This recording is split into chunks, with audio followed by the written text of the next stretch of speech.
I've decided that I'm going to start doing weekly reading updates either on Monday or Tuesday, and it's currently Tuesday, so let's go ahead and get into a bit of a reading update. A book that I finished recently was Best Offer Wins by Marissa Kashino, and oh my god, I'm kind of obsessed with that book. Probably one of my favorite books that I've read this year, and historically I am not that into thrillers because I'm never that shocked by honestly anything that happens in any thriller, and it's not necessarily that anything like overly shocked me, like my jaw wasn't on the floor at any point, because again, I'm always expecting a plot twist, but I could not put this book down. I highly recommend, if you haven't picked that book up yet, to pick it up. Pretty popular book this year, but if you don't know what it's basically about a woman that's trying to buy a house, and she kind of goes a little insane trying to buy a house, and the things that she does to get a house, it's just wild. Absolutely wild. I also recently finished Hardly Strangers, which was on my Summerween TBR, and it was okay.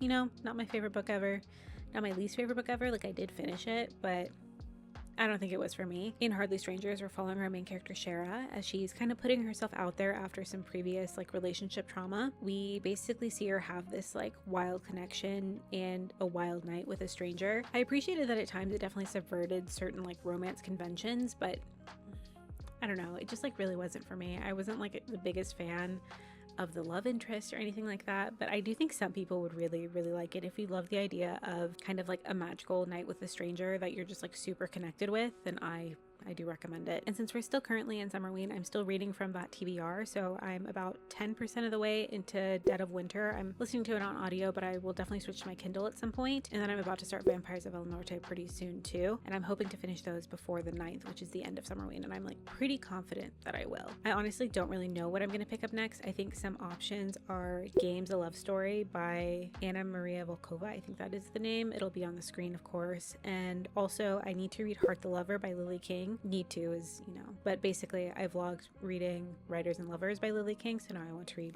the sequel or prequel or whatever it is. That's what I've been up to reading wise. I do want to comment on something that I recently mentioned in like a past reading update. I said that I was super excited to read The Scent of Us by Eliana Lee. Like I couldn't stop saying how excited I was for it. I picked it up and I read probably like 60% of the first book, and I DNF'd it.